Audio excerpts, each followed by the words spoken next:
Invite किया doctor Kamalkant Vashishtha को, जिन्होंने डायरेक्ट सेलिंग में पीएचडी किया था, और उनसे हमने रिक्वेस्ट किया उसी दौरान जब उनका पहला एपिसोड हम लोगों ने लेके आया कि डायरेक्ट सेलिंग को स्कूल कॉलेजेस में पढ़ाया जाना चाहिए, तो उन्होंने उस दिशा में बहुत अच्छे से काम किया।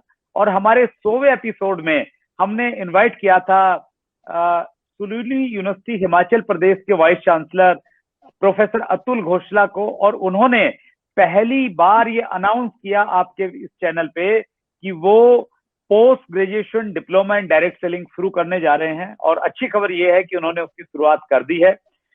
मेरे पास ऑफर आया है एज ए विजिटिंग फैकल्टी वहां पे जाने का और स्टूडेंट को पढ़ाने का, तो मैंने उसको सहर्ष स्वीकार किया है। तो हमने उस दिशा में काम किया और हम लोग उस दिशा में लगे हुए हैं। बहुत सारे विश्वविद्यालयों के हम लोग संपर्क में हैं और हम लोग चाहते हैं कि डायरेक्ट सेलिंग को एज ए सब्जेक्ट पढ़ाया जाए। जिस प्रकार डॉक्टरी को पढ़ाया जाता है, सीए को पढ़ाया जाता है, कॉमर्स पढ़ते हैं, तो उसी प्रकार से डायरेक्ट सेलिंग में एक सब्जेक्ट होना चाहिए। तो इन दिशाओं में हम लोग आगे बढ़े हैं। और फिर हमने एक प्रयास और किया कि डायरेक्ट सेलिंग को लेकर कहा जाता है कि ये लंबे समय तक चलने वाला बिजनेस नहीं है। हमने एपिसोड नंबर 121 से 124 तक 4 एपिसोड हमने ऐसे लेके आए जब हम डायरेक्ट सेलिंग की 2 जनरेशन को एक साथ में लेके आए। यानी पिताजी ने बिजनेस शुरू किया था तो उनका पुत्र आज बिजनेस को कर रहा है सेकंड जनरेशन के रूप में। तो 4 ऐसे बड़े बड़े लीडर्स को हम लोग लेके आए, तो हम लोग आगे बढ़ते जा रहे हैं इसी प्रकार से। आज फिर हम लोग एक नया प्रयास कर रहे हैं। ये स्पेशल एपिसोड है। स्पेशल एपिसोड को स्पेशल बनाने के लिए हमने क्या प्रयास किया है, आज हिंदुस्तान की 3 बहुत बड़ी बड़ी कंपनियों को, 3 बड़ी कंपनियों के बड़े लीडर्स को हम लोग एक साथ एक मंच पे लेके आए हैं। हालांकि हमने फ्रेंड्स मीट 2020 में ये प्रयास किया था, लेकिन ज्यादातर लोग शायद उस प्रोग्राम को, फिजिकल प्रोग्राम को नहीं देख पाए। तो ऑनलाइन प्लेटफॉर्म पे पहली बार हिंदुस्तान के 3 बड़ी कंपनियों के बड़े लीडर्स आपके सामने आने जा रहे हैं। तो मैं आपके सामने प्रस्तुत करता हूं और इस उम्मीद के साथ कि आपका प्यार, आपका सम्मान इसी प्रकार से बना रहेगा। तो आइए हम लोग मिलते हैं हमारे आज के मेहमानों से। तो आज के हमारे मेहमान हैं, सबसे पहले मैं स्वागत करता हूं मुकेश कोठारी सर का। आपका बहुत बहुत स्वागत है सर। सिद्धार्थ सिंह जी हमारे साथ जुड़े हुए हैं। सिद्धार्थ सर आपका स्वागत। और पंकज टिटोरिया सर मुंबई से हमारे साथ में जुड़े हुए हैं। आप तीनों खास मेहमानों का आज के मौके पे एपिसोड नंबर 125 में बहुत बहुत स्वागत है। कोठारी सर, सबसे पहले आपका स्वागत। धन्यवाद, बहुत बहुत धन्यवाद। Siddharth sir, welcome sir. Thank you sir, thank you so much sir. टिटोरिया सर, आप बॉम्बे से जुड़े, फिल्म इंडस्ट्री से भी आपका नाता रहा और पर्सनली आपसे ही मैं आज के इस प्रोग्राम की शुरुआत करता हूं। जब मैं इस इंडस्ट्री में आया उस समय मैंने आपकी एक ऑडियो तो आपको इसकी सख्त जरूरत है, उसको मैंने बहुत बार सुना और पहली बार इंटरव्यू में मैंने उसको कोट किया था। तो मेरा बहुत बड़ा सपना था आप जैसे लोगों से पर्सनली मिलना, उनसे सीखना। तो ये चैनल के माध्यम से ये पूरा हो पाया और आज पूरा हिंदुस्तान आपसे सीख रहा है। तो आपका बहुत बहुत स्वागत है सर आज के स्पेशल एपिसोड में। और पहला मेरा प्रश्न आपसे ये है टिटोरिया सर, आपने लगभग शायद 22-23 साल से आप इंडस्ट्री में हैं, आप करेक्ट करना मुझे।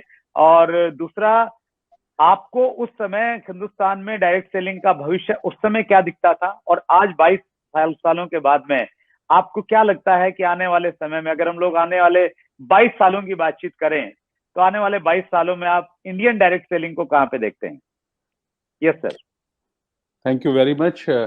सबसे पहले मैं परमात्मा का शुक्र करता हूं कि उन्होंने आज ये दिन दिखाया कि आज मेरे साथी भाई जो मुकेश भाई हैं और सिद्धार्थ भाई, उनके साथ में मुझे आपने मौका दिया, उनसे मिलने का मौका दिया, समझने का मौका दिया। और सबसे पहले मैं बधाई देता हूं। मैं आज बहुत इमोशनल हो रहा हूं क्योंकि जो अभी आपने बात की, और मेरा सपना था शुरू से ही कि ये एक ऐसा मैसेज दुनिया तक पहुंचे। आपने जिस तरह से कृष्ण ने अवतार लिया, रामचंद्र ने अवतार लिया, उसी तरह से नेटवर्किंग के बिजनेस में आपको ईश्वर ने भेजा है अवतार बनकर उन लोगों के लिए। ये बहुत बड़ी बात है जो आप इतने सारे लीडर्स को, अच्छे लोगों को जिन्होंने काम किया, उनको एक प्लेटफॉर्म पे लेकर आए। ये बहुत बड़ा काम है सुरेंद्र भाई। मैं आपको दिल से नमन करता हूँ, हेड्स ऑफ करता हूँ आपको कि आपने बहुत अच्छा काम किया, बहुत अच्छा काम कर रहे हैं।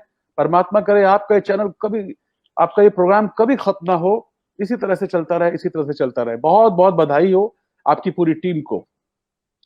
मैं बताना चाहूंगा कि मैं पंकज सिटोरिया, मैं थिएटर एक्टर हूँ, मैंने काफ़ी सीरियल्स किए, कुछ फिल्में भी की। मेरी वाइफ हैं जो गवर्नमेंट जॉब में है, हमारे 2 बच्चे हैं, दोनों की शादियां हो चुकी हैं, दोनों सिंगर हैं, दामाद भी सिंगर हैं। ये मेरा बैकग्राउंड है छोटा सा। ओके, मेरी ऑडियो जो बात किया आपने, वो ऑडियो आज भी 23 सालों में हमारे बिजनेस में बहुत सुनी जाती है दिल से। तो मैं उसके पीछे तो नहीं जाऊंगा, लेकिन जिसको सुनना है वो सुन सकते हैं। पर जब मैंने ये बिजनेस साइन अप किया था, मेरे पास कुछ भी नहीं था। मेरे पास पैसे नहीं थे, मैं स्ट्रगल कर रहा था और बहुत परेशान था। लेकिन उस समय मुझे नहीं दिखता था ये जो काम कर रहा हूं। पर उस समय भी और फिल्म लाइन में भी मेरा एक ही मकसद था, लोगों के काम आना। मैंने इंडस्ट्री में बहुत सारे लोगों को निमित्त बना। मैं बड़े बड़े नाम हैं, अनुराग कश्यप हैं, गोविंद नामदेव हैं, यशपाल शर्मा हैं, ऐसे बहुत लंबी फहरिस्त है। जब मैंने ये बिजनेस देखा तो मुझे सबसे अच्छा इस बिजनेस में, मुझे नहीं पता था इसका भविष्य क्या है, मुझे नहीं मालूम था ये कंपनी क्या है। मुझे ये पता था कि मुझे जिसने बताया था उन पर विश्वास किया कि ये बहुत अच्छा काम है और इस काम से दुनिया का भला हो सकता है। बस ये सोचकर, एक पॉजिटिव आदमी क्या सोच सकता है, मैंने वही सोचकर, क्योंकि मैं पॉजिटिव था, तब मैंने इसको स्टार्ट किया। और दिल से, शुरुआत में मुझे नहीं पता था ये बिजनेस कितना बड़ा है। हमने अपलाइन को तंग भी किया, बहुत बहुत सीरियसली नहीं थे। आदतें खराब थी हमारी बहुत सारी, तो हमारा फोकस नहीं था। लेकिन जब हमने इस बिजनेस को समझा, सेमिनार्स के जरिए, अपनी अपलाइन के जरिए, और हमारे हिंदुस्तान के बहुत बड़े लीडर जब उनसे मिले, हम उनसे, ओके, सुमित एंड तानिया बहादुर, तब उनके जरिए हमको ये समझ में आया कि बिजनेस बहुत बड़ा है और ये बड़ा हो सकता है। तब भी ये नहीं था कि हम बहुत पैसा कमाएंगे। हाँ, ये था कि जो आज परेशानियां हैं उनसे निकल जाएंगे, थोड़ा पैसा आ जाएगा, ठीक हो जाएगा। बहुत परेशान थे, मतलब कभी कभी सोचते थे कि जिंदगी क्या है। फिल्म लाइन में थे, स्ट्रगल बहुत था, पैसे पैसे को तरसे हैं, कोई दोस्त नहीं छोड़ा जिससे 10 रुपए उधार न मांगे हो।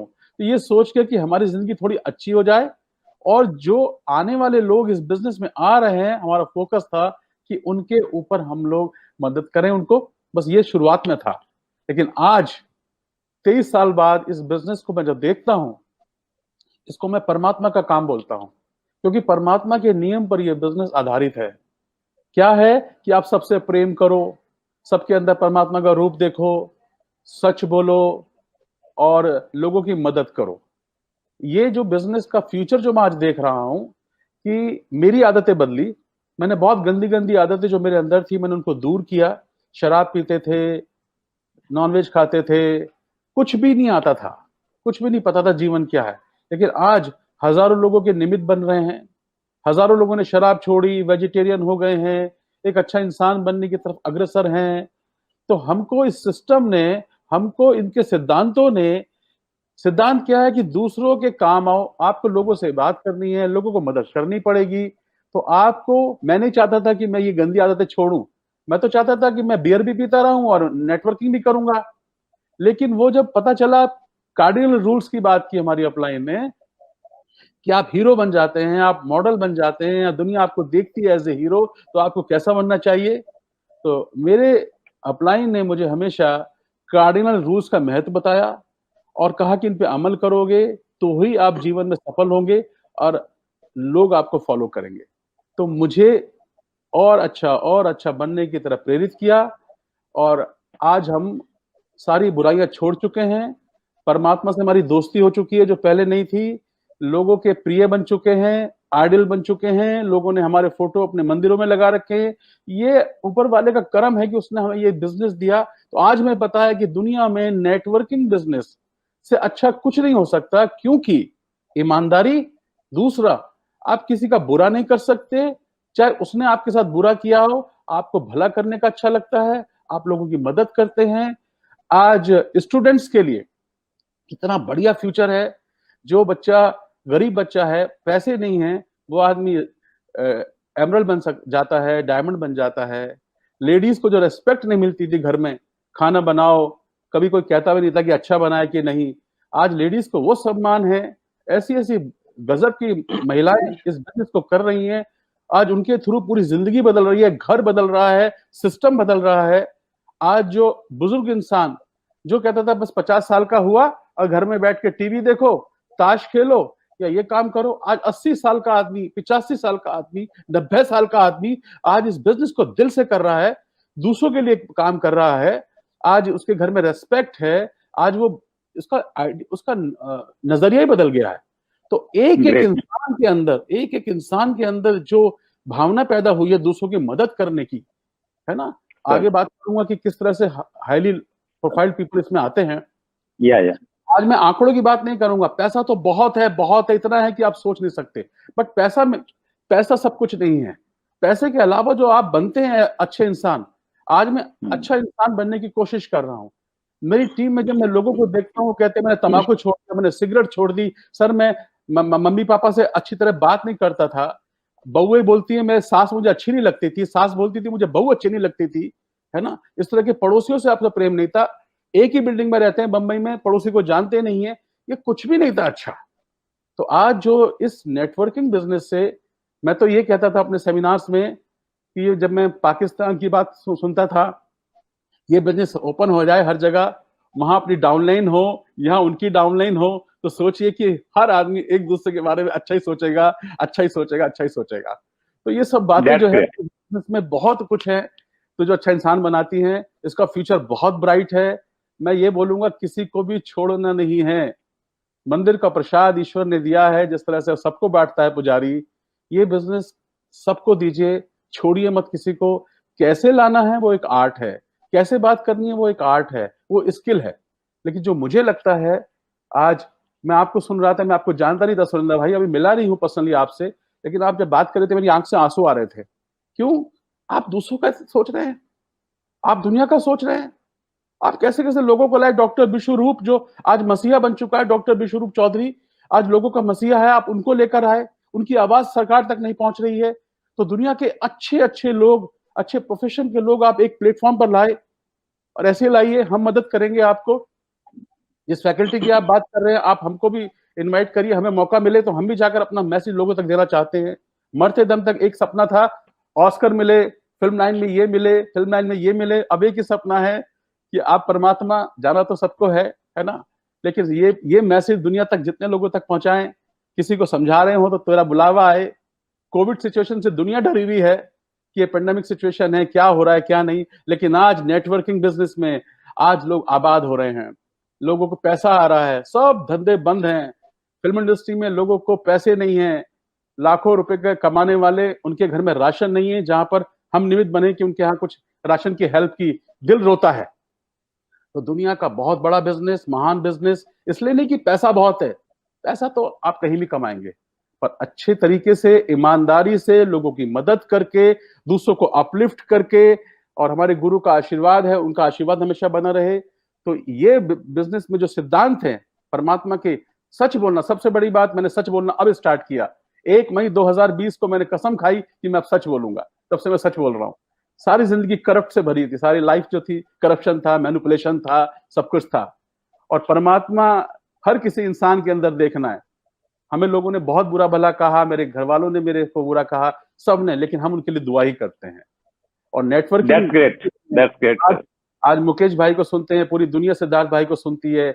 आज इतने, मैं दिल से बोलता हूं कि एक से एक ग्रेट लीडर जो आप लेकर आए हैं, चाहे वो दीपक बजाज हो, चाहे वो हर्ष जैन हो, चाहे वो संतोष नायर हो, बहुत अच्छे अच्छे लोगों को लेकर आए जिनसे मैं आज भी सीख रहा हूं।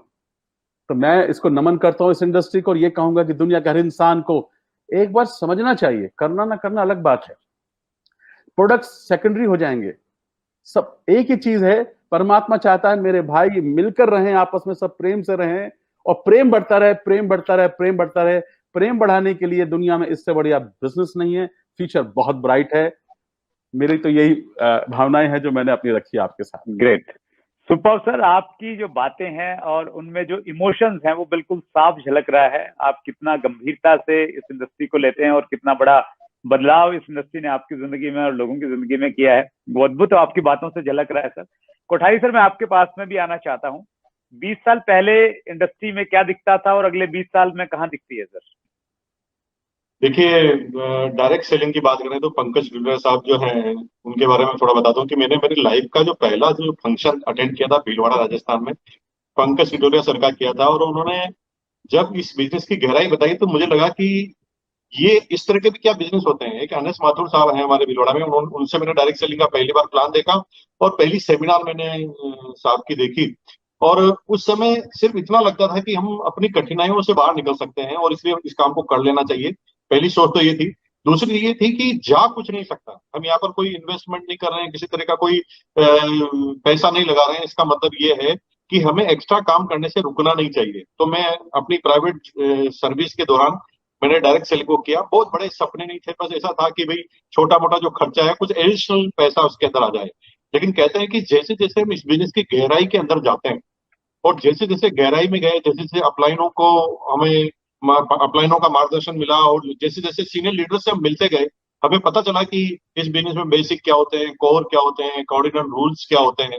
और जैसे जैसे वो अंदर जाते गए, यूं कहें कि उसके अंदर परिवर्तन आता गया और विजन डे बाय डे बढ़ता गया।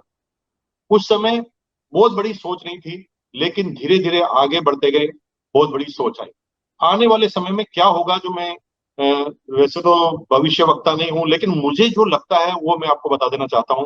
आने वाले समय में डायरेक्ट सेलिंग जो बिजनेस है, दुनिया में सबसे टॉप प्रायोरिटी के बिजनेस के अंदर एक आ जाएगा। अभी लोगों का या यंग जनरेशन का जो लगाव है, वो हमेशा रहता है कि मैं इंजीनियर बनूं, या आईआईटी इंजीनियर बनने के साथ में एमबीबीएस करूं या डॉक्टर बनूं, या कोई बड़ा सॉफ्टवेयर इंजीनियर बनूं, या यूं कहे कि पॉलिटिशियन बनूं। इस तरह के लोगों के मन में बात होती है कि मैं ये बड़ी काम करूं। लेकिन आने वाले समय में मैं आपको बताता हूं कि डायरेक्ट सेलिंग के जैसे जैसे एग्जाम्पल क्रिएट हो जाएंगे, अगले 5 से 7 सालों के अंदर आप देखेंगे कि डायरेक्ट सेलिंग को लेकर सब लोग प्रमोट कर रहे होंगे। अभी इनिशियल रूप में आप हम देखें तो डायरेक्ट सेलिंग को कोई प्रमोट करने वाला नहीं था। मुझे अच्छी तरह पता है, जब मैंने डायरेक्ट सेलिंग का काम चालू किया और डायरेक्ट सेलिंग का काम चालू करने के बाद जब मैंने पहली कार खरीदी डायरेक्ट सेलिंग के अंदर, मारुति 800, ये मेरी पहली ड्रीम कार थी और मैंने वो कार को खरीदा था। और जब मुझे लोन लेना था तो मुझे लोन लेने के लिए जब मैं बैंक में गया तो बैंक वालों ने मुझे लोन देने से मना कर दिया। क्यों मना कर दिया? क्योंकि उन्होंने थोड़ा सा मेरा इंटरव्यू लिया और उन्होंने कहा कि आप करते क्या हो। मैंने कहा कि डायरेक्ट सेलिंग करता हूँ। वो कह नहीं नहीं, वो तो ठीक है, आप करते ओरिजिनल करते क्या हो। मैंने 3 बार उनको बताया डायरेक्ट सेलिंग, यानी डायरेक्ट सेलिंग को कोई मान्यता उनके दिमाग में नहीं थी। न पॉलिटिशियन को पता था डायरेक्ट सेलिंग क्या होती है, न ब्यूरोक्रेट्स को पता था कि डायरेक्ट सेलिंग क्या होती है, न पुलिस को पता था कि डायरेक्ट सेलिंग क्या होती है। किसी को भी ये पता ही नहीं था कि डायरेक्ट सेलिंग होती क्या है। उस समय के दौर में हमने काम किया और धीरे धीरे ये परिवर्तन आ रहा है। परिवर्तन क्या आ रहा है? सामाजिक मान्यता मिल रही है।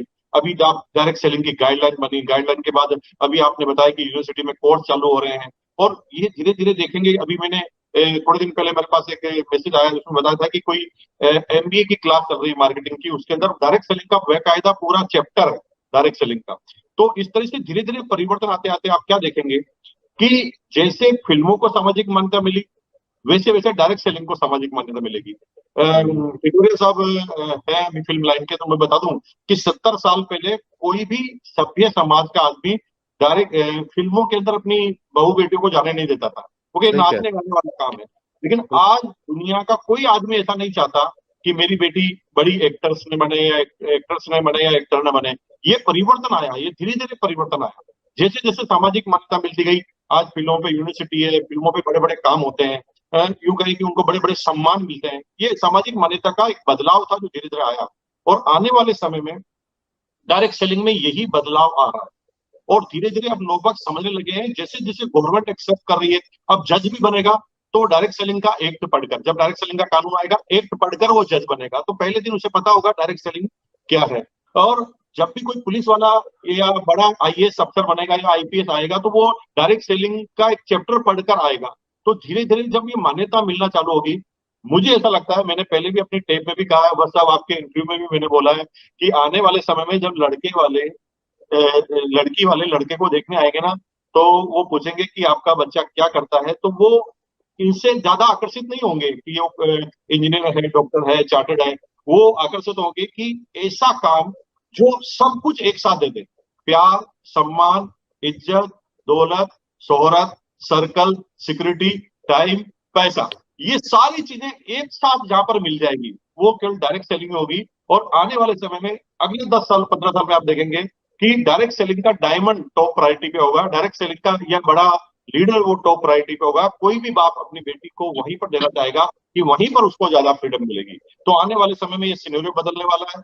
आने वाले समय में ये फ्यूचरिस्टिक जो बिजनेस है कि अभी एज ए कैरियर लोग कम लेते हैं, एक बार ट्राई मारते हैं, फिर धीरे धीरे सीरियस होते हैं, फिर कैरियर लेते हैं। आने वाले समय में एज ए कैरियर लेने के लिए इस बिजनेस को आएंगे। आप देखेंगे कि यूनिवर्सिटी में एमबीए किया और एमबीए करने के बाद वो कहता है कि मैं डायरेक्ट सेलिंग करूंगा। ऐसे धीरे धीरे बदलाव आएगा और आने वाले समय में ये इतना फ्यूचरिस्टिक बिजनेस हो जाएगा कि दुनिया का इसका लोहा मानना पड़ेगा और मैक्सिमम लोग इस बिजनेस को करना चाहेंगे, इसमें कामयाब होना चाहेंगे।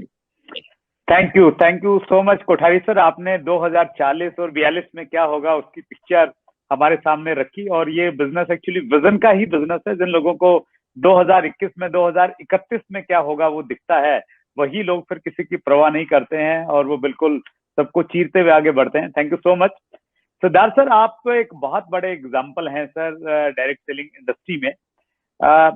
आपने ये बताया सर कि ये एक ऐसा बिजनेस है, इसमें जैसे टिटोरिया सर ने बोला कि ये अच्छा इंसान तो बनाता ही बनाता है और उसके बिना आप आगे बढ़ ही नहीं सकते। उसके साथ में इतना पैसा ये इंडस्ट्री देती है कि मतलब एक 100 करोड़ रुपए की एक बड़ी इंडस्ट्री लगा के जितना पैसा नहीं कमाया जा सकता, उतना पैसा इस बिजनेस से बगैर किसी इन्वेस्टमेंट के कमाया जा सकता है। और आपको एशियाज बिगेस्ट अर्नर बताया जाता है।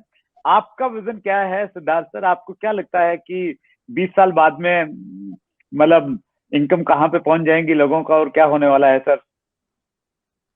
सर सबसे पहले तो कांग्रेचुलेशंस आपके इस 100वें एपिसोड के लिए। एंड जैसे मैंने थोड़ी देर पहले आपको पर्सनल बातचीत में भी कहा था, भगवान करे हम जल्दी 500, 1000 और कई हजारों एपिसोड इसके आए। मेरे से पहले पंकज भाई ने और मुकेश भाई ने बहुत जो भी मैं सोचता था, मेरी सारी दिल की बातें आपके सामने रख दी। तो मैं कुछ अपने पर्सनल एक्सपीरियंस शेयर करूंगा। सर जब अप्रैल 98 में मेरी इस बिजनेस में एंट्री हुई थी, जस्ट कॉलेज के फाइनल ईयर कंप्लीट ही किया था उस समय। सर जब मैंने ज्वाइन किया था तो जिसको भी मैं बताता था मैं ये बिजनेस करता हूँ, तो सभी लोग मेरे से एक सवाल करते थे कि इसके अलावा आप और क्या करते हो। सर मुझे ये समझ में नहीं आता था कि इसके अलावा और करने को है क्या। मतलब जब ये इंडस्ट्री आपको दुनिया की, जैसे अभी पंकज भाई ने कहा, मुकेश भाई ने कहा कि सब कुछ, अरे मान मिल रहा है, सम्मान मिल रहा है, पैसा मिल रहा है, इन्वेस्टमेंट करनी नहीं है, हाथ पकड़ के लोग सिखाने को तैयार हैं और सब कुछ है, तो भाई इसके अलावा करना क्या है। तो सर उस समय ना कोई ये डाइजेस्ट नहीं करता था कि इस बिजनेस को एज अ कैरियर लिया जा सकता है। जितने भी मेरे दोस्त थे वो मेरे साथ कॉलेज के दोस्त थे सर, पार्ट टाइम में जुड़े, लेकिन वो अपने अपने कैरियर्स में बिजी हो गए। तो सबसे बड़ा बदलाव सर जो मैं 98 से मैं कंपेयर करूंगा, जब से मेरी जर्नी इस बिजनेस में शुरू हुई, आज हम 2021 में बैठे हैं, तो अभी यहाँ तक की जर्नी और उसके बाद आगे तक की जर्नी जो मैं मेरे हिसाब से देखता हूँ। आज सर जो मैं बदलाव देखता हूँ, आज यूथ ने इस बिजनेस को अपनाना शुरू कर दिया है। आज 24-24 साल के, 25-25 साल के यूथ हैं जिनकी इनकम 10-10 लाख रुपए या उससे ऊपर महीने की पहुंच गई है। आज ऐसे लोग ऑलरेडी हो चुके हैं जो जस्ट कॉलेज में हैं, बजाय पेरेंट्स से वो पॉकेट मनी लेने के लिए सर अपने पैसे से कार लेकर के आ रहे हैं, अपने पैसे से अपना जीवन तो चला ही रहे हैं सर, घर में उन्होंने कंट्रीब्यूट करना शुरू कर दिया है। और इस तरीके का बदलाव सर ऑलरेडी हम देख रहे हैं हमारे सामने। सर 98 की जब मैं बात करूं, और पंकज भाई मुकेश भाई इत्तेफाक रखते होंगे, उस समय क्या था, हमारे देश के तो कोई एग्जाम्पल थे ही नहीं, हम तो सिर्फ बाहर गोरे लोगों के एग्जाम्पल ही सुनते रहते थे। तो सर अब ये चीज तो हमारे देश में ऑलरेडी होनी शुरू हो गई है, ऑलरेडी करंट में चल रही है। आने वाले सर अगर भविष्य की अगर मैं बात करता हूँ सर, भविष्य में तो डेफिनेटली यही दिखता है। देखिए अभी पिछले 2 साल से हमने देखा कि लाइफ भी बहुत अनसर्टेन है, और लाइफ के साथ साथ बिजनेसेस नेचुरली या कोई भी जो करियर है जिसको हम मानते थे कि जी एक बार घुसे और उसमें कभी कोई दिक्कत होगी नहीं, एक बार अगर होटल खोल दिया जी कभी कोई दिक्कत नहीं होगी, चला चला रेस्टोरेंट है साहब कोई दिक्कत नहीं होगी और बढ़िया है। लेकिन अब पूरी दुनिया देख रही है सर पिछले 2 साल से, लास्ट ईयर कोरोना है सर, क्या हाल हुआ, अभी क्या हाल हुआ। सर ऐसा बिजनेस जो रिसेशन प्रूफ हो, बल्कि जब रिसेशन आए तो जो लोग नॉर्मली नहीं सुनते वो भी सुनने को बाध्य हो जाते हैं, क्योंकि सिचुएशन या हालात कुछ इस प्रकार की है। तो आने वाले समय में सर जो भविष्य है वो इतना ज्यादा ब्राइट है। सर लाइन की लाइन लगी होगी। और मुकेश भाई ने जैसे इत्तेफाक कहा, टॉप प्रायोरिटी पर इंजीनियर नहीं होंगे, डॉक्टर नहीं होंगे, वो कोई डायमंड होंगे, कोई बड़े लीडर होंगे। मैं उनकी बात से पूरा इत्तेफाक रखता हूँ। तो आने वाला भविष्य तो सर ये है, और जैसा आपने भी बताया ही है, यूनिवर्सिटीज में ये बिजनेस पढ़ाया जाने लगेगा। मतलब सर लोग ये बिजनेस जो ड्रीम लाइफ व्यक्ति को देता है, सर हर आदमी क्या चाहता है? हर आदमी चाहता है, पैसा चाहता है, डेफिनेटली चाहता है सर। मान सम्मान चाहता है, डेफिनेटली चाहता है। रिकग्निशन सर ऐसी चीज है जो सबको बहुत ही ज्यादा पसंद है।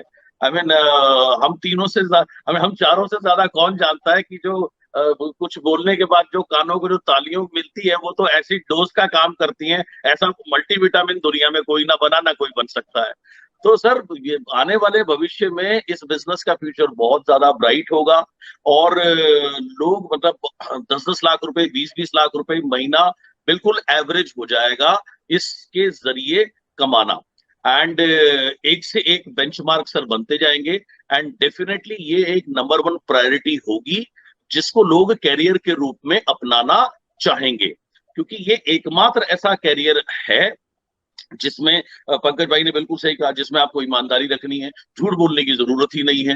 एंड क्वालिटी क्या है, आपको ड्रीमर होना चाहिए, पैसे की जरूरत है नहीं, लोग सिखाने को तैयार हैं। तो डेफिनेटली सर ये एक नंबर 1 या प्रायोरिटी कैरियर होगा आने वाले समय के अंदर में। And there will be many benchmarks जो बनेंगे। और अब तक जैसे जब मैंने शुरू किया था, और मैं आप तीनों ने भी, हम लगभग सेम आगे पीछे का साल ऊपर नीचे ही शुरू किया था। उस समय सर सिर्फ हमने जो विदेशी लोगों की कहानी सुनी, तब तक हमारे हिंदुस्तान में अनगिनत कहानियां होंगी, हजारों लाखों कहानियां होंगी, जिनसे लोग लगातार इंस्पायर होकर के एज अ कैरियर इस बिजनेस को लेना चाहेंगे। और ना सिर्फ एज अ कैरियर ही लेंगे, बल्कि जिसको भी सेल्फ रिस्पेक्ट चाहिए होगी, चाहे वो कोई महिला हो जो घर में काम करती हो, उसको अपना पॉकेट मनी से वो शुरू करे एंड वो कहीं तक भी पहुंच सकती है। या कोई बुजुर्ग ही है, 60+ हो जाए, उनको कहीं किसी के पास नौकरी मांगने की जरूरत नहीं, जब तक जिए इंडिपेंडेंट जिए, और जब जाए एक ऐसी विरासत अपनी अगली जनरेशन को दे करके जाए कि उसके बाद भी हर चीज चलती रहे। तो ये मेरी सोच है सर, ये मेरा नजरिया है। That's great, wonderful sir, thank you so much Siddharth Singh. Sir आपने जो बताया ना सर, पहले हम लोग गोरों को एग्जाम्पल देते थे, और आज आप जैसे लोग ऐसे एग्जाम्पल बने हिंदुस्तान से। अब गोरे लोग प्रेरित होते हैं कि इंडिया में जो लोग काम कर रहे हैं वो किस प्रकार का लाइफस्टाइल है, किस प्रकार की फ्रीडम और किस प्रकार का पैसा वो ले रहे हैं। Wonderful sir, that's great. और हम कहते हैं ना सर, हमारी तो संस्कृति ये बताती है कि भाई हमें जिससे लिया है तो उसको वापस देना चाहिए। तो नेचुरली हम लोग वापस दे रहे हैं। गोरों से हमने एग्जाम्पल लिया था, वो खुद एग्जाम्पल बन के उनके सामने प्रस्तुत हुए हैं। आपने बहुत अच्छा काम किया है पूरी इंडस्ट्री के लिए Siddharth sir, thank you so much.